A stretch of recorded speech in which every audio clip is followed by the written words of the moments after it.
So what is a text box? Well, in my mind, a text box is simply just an image that can display text. And when you click that image, then that text will change. So that sounds pretty simple and all, but how are we going to make that in something like STL? Well, we already have an image that can be clicked. We call that a button. So we could just reuse the mold code, and we have a button.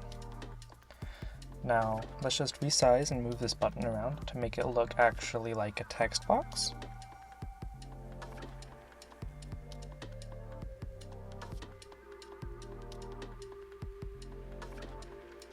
And there we have it. That looks pretty much like a text box to me.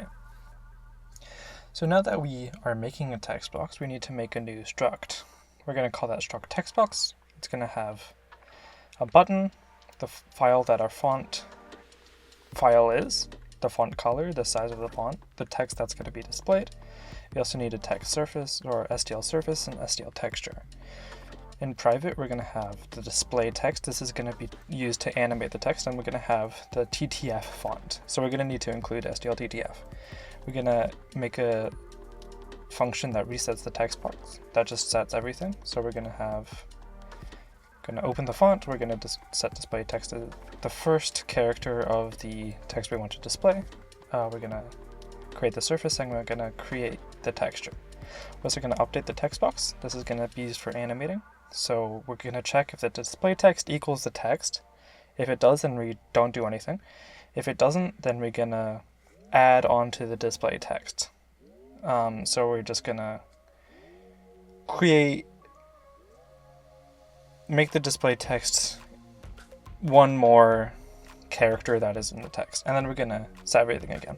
We're also going to get the text box. So this is just going to return the object that the button takes up. So we're going to be downloading TTF right now. We'll just go to GitHub, download that, and put all those files into our project.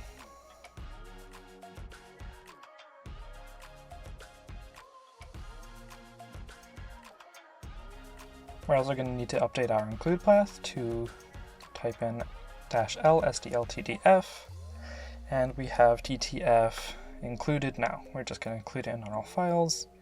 I'm going to fix some things because I didn't have autofill, so I messed them up.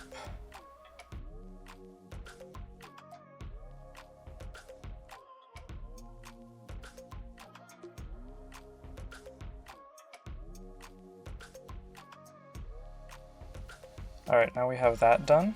We're going to make a function called create text box.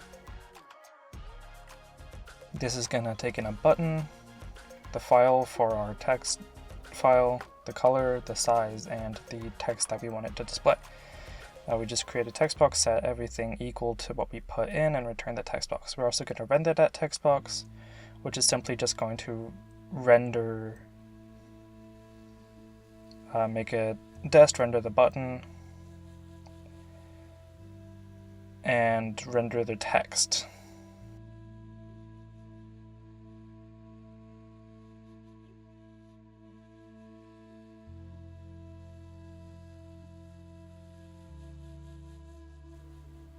So now we're going to initialize TTF. I don't think we really need to do this, but why not?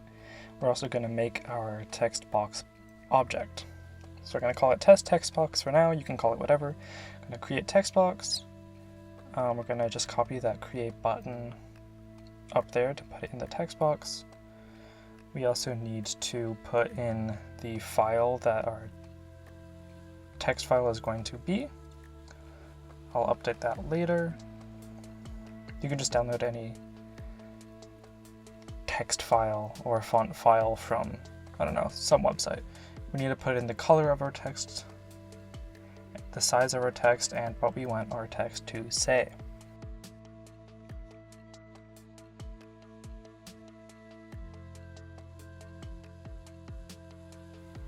Here I'm changing that to actually use the file destination of the font that I downloaded. I'm deleting everything that has to do with the test button just because that doesn't exist. We're going to make a function that's called reset textbox. We don't really have to do this since this is just part of the textbox. It just takes in a renderer and a textbox, and it just calls that textbox function that we did, reset textbox. Again, see, that's not really necessary, but we are going to set the on press of the textbox button to that function we just made, reset textbox. And to initialize the textbox, we're just going to reset it. That does the same thing as initializing. Now we're going to have to go through time or read the time in order to animate the text box. So I'm just doing a simple delta time. I'm doing now equals get text, last equals 0, delta time equals 0, and last text render equals 0. I'm setting last equal to now, I'm setting now equal to that get text again, and I'm calculating delta time by subtracting now and last and dividing by 1000. Because get text works in milliseconds. Now to animate the text box, we're going to check if now minus last text render is greater than or equal to 100. So this is going to be running every around 100 milliseconds. We update the text box and then we set last text render equal to now. Then we render the text box.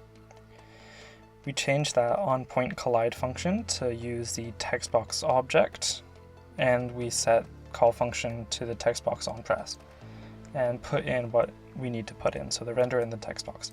We also will update what we want our text box to say. So here it's going to say, look at me, I'm different now, and we render and we set last render. So here's it running. You can see it's animated. We can click on it to change, and that's a text box. Thank you all for watching this. I hope you found it useful, and yeah.